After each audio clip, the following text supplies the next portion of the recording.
Afterword. I may not have gone where I intended to go, but I think I have ended up where I intended to be. Douglas Adams. When returning from an extended trip like mine, it's common to struggle with too many choices, too many decisions, from the extremely insignificant to the life-changing. 1 minute, you want a Coke. But is it a Coke? A Diet Coke, a Cherry Coke, a Coke Zero, or a Vanilla Coke?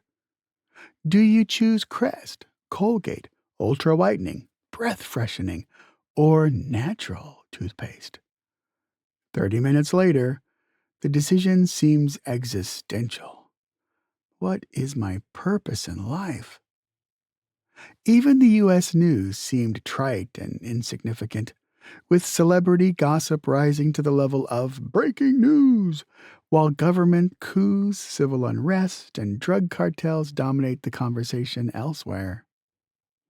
It was a little overwhelming at first, but I quickly acclimated back to U.S. American society. My first meal at the Houston airport? A foot-long, spicy Italian Subway sandwich with extra mayo. Back in Phoenix, I acquired a 1974 VW bus, red with a white roof. Inside was an incredibly comfortable bed. The storage offered more room than the possessions I carried in my pack. There was also a sink, fridge, table, and AM/FM radio. Driving west to San Diego, I headed up the Pacific Coast Highway to Carmel and picked up my bike that I had left at Cousin Becky's. Just past Santa Barbara, I picked up a hitchhiker.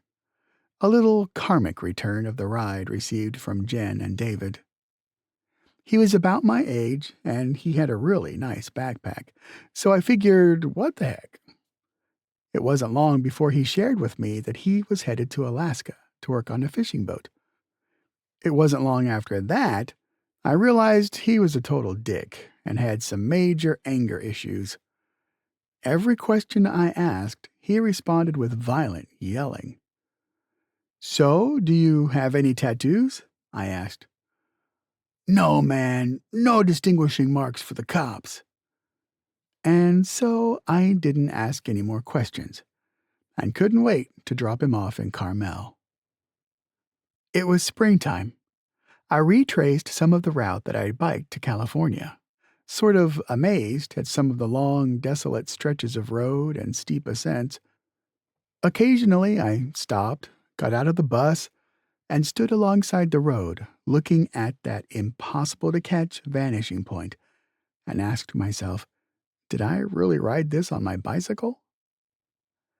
It was the first week of April when I pulled into my driveway.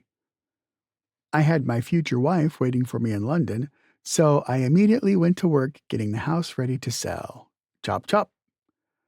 The housing market was scorching hot, and I sold the house even before putting it on the market. The transaction added a nice chunk of change to my bank account, which meant more freedom. May 20th through 30th, I spent a week in Moab, Utah, mountain biking with some friends.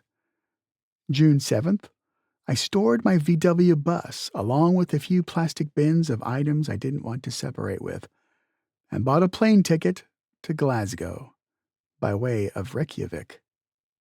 June 8th, I departed for Iceland. To be continued. Photos of my adventure, as well as audiobook footnotes, can be found at www.thebuddhaandthebee.com. Again, that's www.thebuddhaandthebee.com.